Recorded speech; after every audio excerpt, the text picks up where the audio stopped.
Hi everybody, I'm Matt Robinson. Welcome to another edition of the Writer's Block. Today we are pleased and honored to have with us Neville Frankel, who was born in South Africa and emigrated here with his family to the Boston area when he was 14.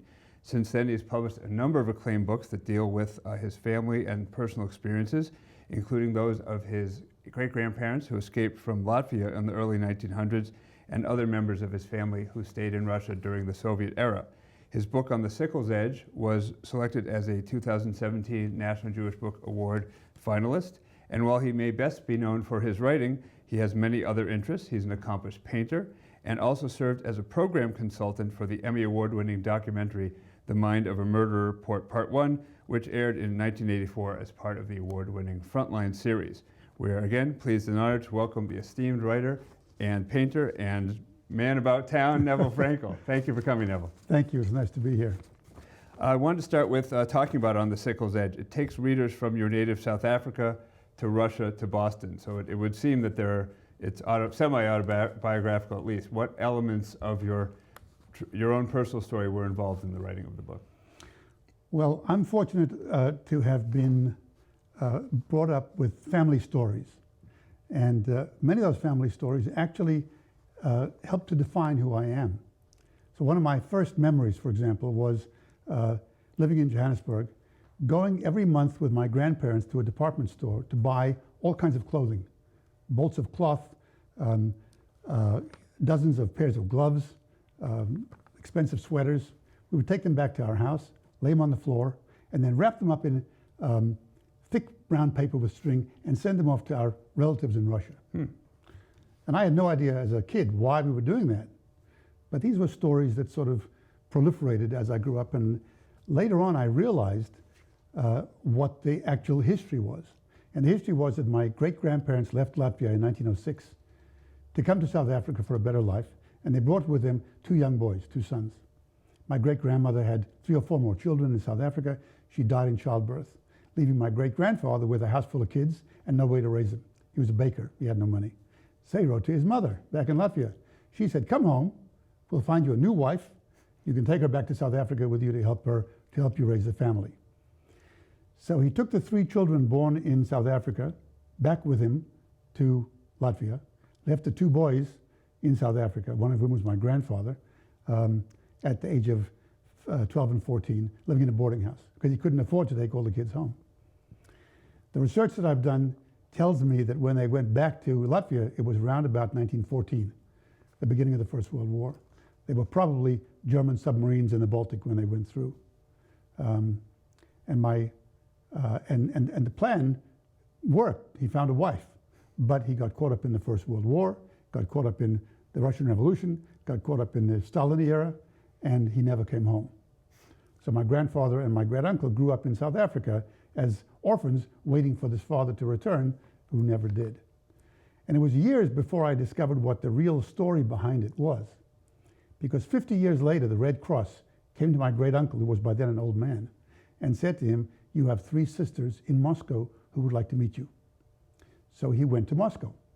And when he came back home to South Africa, the condition that he found his sisters in was so deplorable that he determined to send them a package every month to improve the quality of their lives. That's what he did. And I grew up with that story and with the way that people are affected by events in their lives much greater than they are. And I became fascinated in writing about who becomes a hero in their own life and who fails and who succeeds in the face of things that are much greater than are controllable. And that's where the story came from. I mean, speaking of things that are greater than are controllable, I'm sure a lot of our viewers know about the difficulty of the Jewish community in Russia, but I was actually surprised to find out that there were similar challenges in South Africa. What was the nature of those? Well, there was always a complicated relationship in South Africa between the descendants of the Dutch, the Afrikaners, who belonged to the Dutch Reformed Church and who were the architects of apartheid, and the Jewish population. But if it's not well known, if the anti-Semitism in South Africa was not well known, it's because there were very few Jews in South Africa. Oh, I see. At the height, there were maybe 120,000. Today there are probably 60,000 in a population of 60 million. So it's a drop in the bucket. Mm. But there was anti-Semitism in South Africa. I experienced it both officially and non-officially. When I was about 12, you know, there were big anti-apartheid demonstrations all through the country. And on one particular demonstration at the university in Johannesburg, there were, the ringleaders were all Jewish. And I can remember the Prime Minister Verwoerd at the time, got on the radio, and I can still hear his voice in my head saying, "Jewish parents, keep your children at home." And there was a sort of implied threat there that certain people needed to behave themselves. So it's complicated, but there certainly was anti-Semitism there. In addition to helping readers who may not be familiar understand that story, a number of your readers have said that your book has helped them understand what's unfortunately currently going on in Ukraine. What parallels do you see? How does it shed light on that? Well, you know, that's a fascinating question. They say politics make strange bedfellows, and they do. When I was in South Africa researching the first book, Bloodlines, my wife and I met with a psychologist who was helping black prisoners when they were released from prison during the apartheid era. And she said something to me that is really quite extraordinary. She said, when you live in a repressive society, you are either a perpetrator or you're a victim. In South Africa, how that applied under apartheid was, if you were black, didn't matter how good you were or what you did, you were a victim and you suffered the consequences. And if you were white, no matter how well you did or how badly you did, you were a beneficiary of the system. The same thing applies in Russia. There's been a lot of writing in the last couple of years now, especially since the beginning of the Ukraine invasion, by Russians who lived under Stalin or lived in the Soviet era, or who are descendants of them. And what they say is, you know, under Stalin, you were either a watcher or you were watched. You were either part of the bureaucracy and the ruling clique, or you were spied upon and taken out. And Stalin ended up killing millions of people during his tenure as the head of the Soviet Union. But I think that what happened in those years is that if you were either a watcher or a watched, if you had to spy or you saw members of your family disappear, what happened is that you develop a sense of paranoia. And that paranoia exists today still in the children and grandchildren of those people. And I think to some degree that informs the Soviet mindset during the Ukraine war. I think also that the research that I did for the book, for On the Sickle's Edge, helps to paint a picture of what it must have been like under Soviet life, which gives a sense of reality and currency to the situation today. You mentioned Bloodlines. Apparently, On a Sickle's Edge is sort of a prequel. Yes. What was the backstory that you felt you needed to explain? Well, the two boys who were left in South Africa, my grandfather and my great uncle, are actually the ancestors of the characters in Bloodlines, whereas On the Sickle's Edge is all about those who actually went back to Latvia and then ended up in Russia. I see. Well, one other thing I noticed is that On the Sickle's Edge actually has two different covers. One that seems to be kind of more in keeping with the cover of Bloodlines. What's the story behind the changes that were made? Well, it's actually a funny story. This one is a collector's item. I'll tell you why it's a collector's item. I initially wrote this book and put a hammer and sickle on the cover, which was a symbol of the Soviet Union. Right. When my publisher called me and said, I can't publish a book that has a hammer and sickle on the cover, I said, why? He said, because I'm a Marxist. And if you know anything about Russia, you know that Marxism and communism under the Soviet system were antithetical to each other. So he said, we have to find another one. So he went into the book and he found this painting, which features in the book. Well, when the reviews came out, many of them said, it's a wonderful book, but don't be fooled by the cover, which makes it look like a religious tractate. So the publisher called me again. He said, I don't know what to do. The book is not selling. Don't we have another cover? I said, yeah, we have this cover. We always did. We always have. He said, yeah. He said, I said, but you didn't like it. And this was 2016. He said, you know, now that Trump's been elected, I'm happy to put a hammer and sickle on the cover. So this is the one that's there.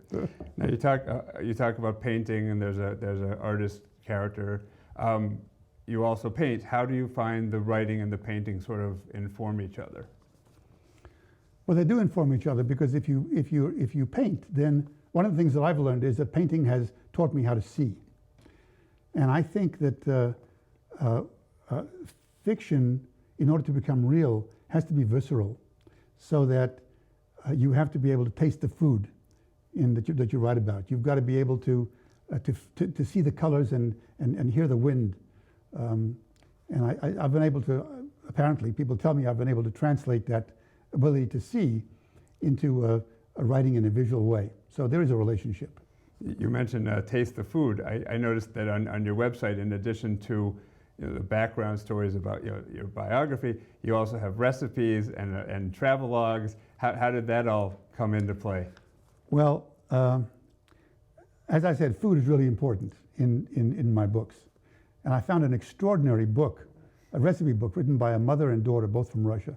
And what they did was to put together a recipe book that showed what people ate in Russia in every decade of the 20th century. And it changed, because the Russian agricultural system was so unpredictable that you never knew what food was going to be available. And so they ended up having to change what they ate because of what was available. And my wife and I did a number of experiments, one of which was to try and recreate in the book, in our kitchen, one of the recipes in the book, which was for Russian gefilte fish. Now, the old gefilte fish is not what some of us today think of gefilte fish. Gefilte fish was actually a fish that you pounded on the kitchen counter so hard that the skin rolled back. Then you could take out the meat, and you could mix it with potatoes and spices and put it back again. So we did this, and 6 months later, we still had fish scales all over the kitchen. So sometimes research can be hard work. But we also discovered that when people read On the Sickle's Edge, they had no idea where countries were in relation to each other. And so we began to put some sort of travel ideas on the website too. What travels have you made to research in terms, like, where did you actually get to your ancestral homes, or how close? For a variety of reasons, we couldn't do that. But I did all kinds of research, talking to people, reading umpteen books about what it was like to live in the Soviet Union, and also serendipity plays a big role. And I'll give you an example. My great-grandparents left Latvia, but my great-grandfather went back to Latvia when he was going back to get a wife. But 50 years later, the little girls he took back found themselves in Moscow. How could they get to Moscow? Moscow was the center of the Russian world. In order to get there from outlying provinces or places like Latvia, you had to have working papers and residency papers that were hard to get. There was no way that my family could have gotten there. What I discovered in doing research online was that in 1914, when the war was just beginning, the Russian High Command decided that the Jewish population in Latvia was going to turn on the Russians and ally with the Germans when the Germans broke through the line. To avoid this happening, they put half the Jewish population of Latvia, 1915, onto rail cars and sent them for resettlement into 8 Russian cities, including Moscow. I don't know whether that's actually what happened to my family, but I think it's the only way that they could have gotten to Moscow in those years. You seem to be quite a fan of research. It's my understanding that for the Frontline piece, you read a document of some 46,000 pages? It was a trial transcript, yes, that's right. What was the nature of that? It was a trial transcript all about the Hillside Strangler killings in in Los Angeles. And was a very dark trial transcript, but I read the whole thing, and apparently nobody else had done it. So what are you researching now? What do you think the next project might be? Or are you taking some time to paint and relax? No, my next book, which is finished and which is we hope about to be published, is a story about an imagined country on the underbelly of Africa, in which 4 men from 4 different tribal and ethnic backgrounds come together to raise an orphan boy.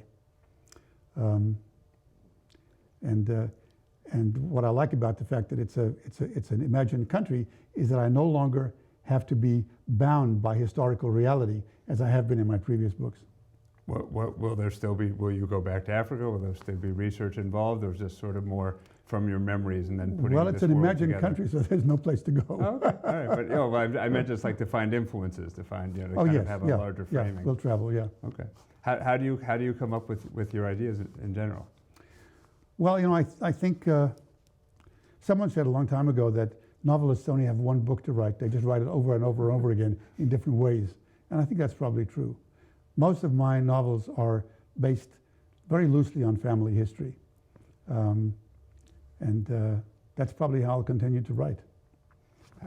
Which point do you kind of blur the line from your family history into something a little more creative? Like, for example, the artist character, is that you? Is it a combination of artists you know? Is it just a new creation? Well, I think most novelists would say this, every character in every novel has a piece of the author in him or her.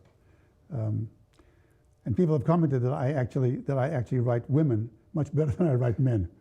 So maybe I'm in touch with my feminine side, I don't know. Do you take influence from your wife or other members of your family? Do I take what? Like ideas and influences? Oh, yes. Yeah. I read everything to my wife, and she's my best and my worst critic. Yeah, it is hard to have family editors, but that's right. No, she's very good. Yeah. So we talked about apartheid. Obviously, that was the defining movement in South Africa for many people in your generation, even in my generation. And a lot of people kind of throw that term around, including in the Middle East. Is it a unique thing, or can it be applied elsewhere? The term apartheid? Yes. That's a very complicated question. Let me answer it by telling you again that politics makes very strange bedfellows. So I will tell you that in the Second World War, the South African government wanted to go into the war on the side of Germany because they disliked Britain intensely for all kinds of historical reasons that are valid, including what happened in the Anglo-Boer Wars at the end of the 1800s.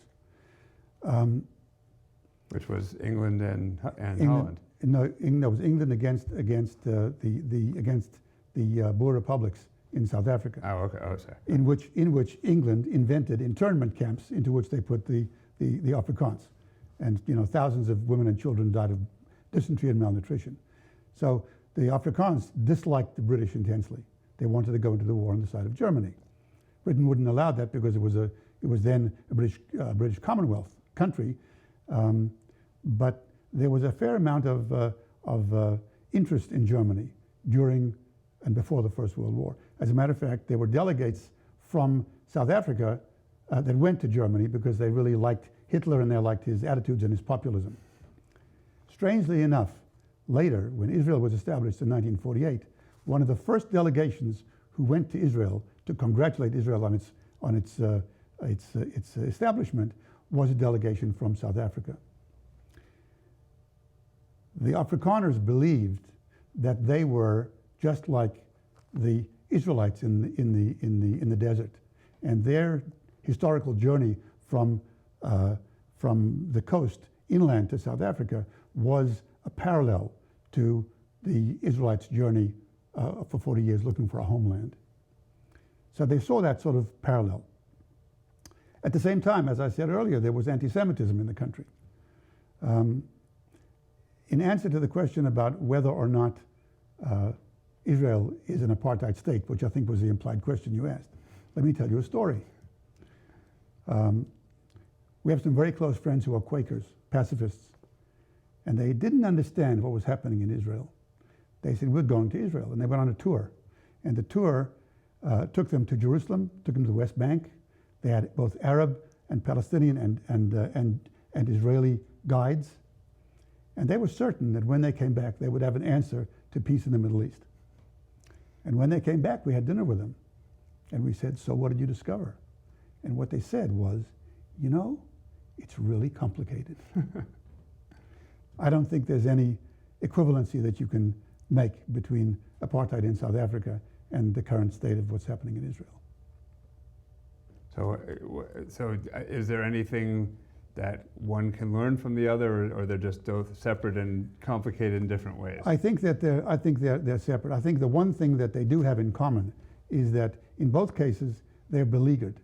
In South Africa, the apartheid regime was motivated by fear, because they were so vastly outnumbered by the black population. They were terrified that if they gave them equal rights, they would be overwhelmed, and if they didn't, that there would be violence in the streets, which ultimately there was, except that when Nelson Mandela came out of prison, he managed to create a peaceful transition. That's not so true today anymore. There's a whole generation in South Africa today of black young people who believe that Nelson Mandela betrayed them, that he gave too much away to de Klerk during the peace negotiations, during the transition.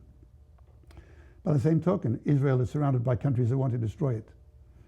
One of the problems is that when you're beleaguered and you're afraid, you begin to see your opponents as less than human, and that's really dangerous. You had mentioned that when you were looking for your cover art for On the Sickle's Edge, your publisher had a personal issue with it because of his political proclivities. You're right. How did the publisher initially agree to work on the book if he was aware of the storyline? Oh, he didn't mind the storyline. He just minded the cover. Oh, okay. But I will tell you another story about how this cover came about. This is from a painting by Alexander Ivanov called Christ Appears Before the People. So when I was writing the book, I have this character, young girl named Lena, who's grown up in a poverty-stricken village in Latvia, in a little hut that probably had a mud floor.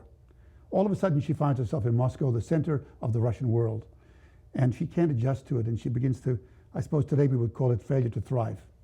Her stepmother says, I have to do something to make her, joyous again. I'm going to take her to the library and read her some poetry. And that's how I wrote the book. And I finished the book, and then I realized, you know something? I haven't done the research to find out whether there actually was a library in Moscow available to the people in the early years of the second decade of the 20th century. So I began to do some research. And I discovered that in 1890, a very wealthy count in Russia gave his whole library, donated it to the people of Moscow. And when they built a building to house the library, the Tsar donated a painting called Christ Appears Before the People, painted by Alexander Ivanov. It took him 20 years to paint. The painting is 17 feet high and 20 feet wide. It's a massive painting, and it's gorgeously painted. The skin tones, as you look at them, you almost want to touch them or taste them because they look so real. And as I thought about this young girl who'd never seen a painting, walking into this magnificent public building and looking at this painting, the hair on the back of my head sort of rose up because I realized this was a seminal moment in her life.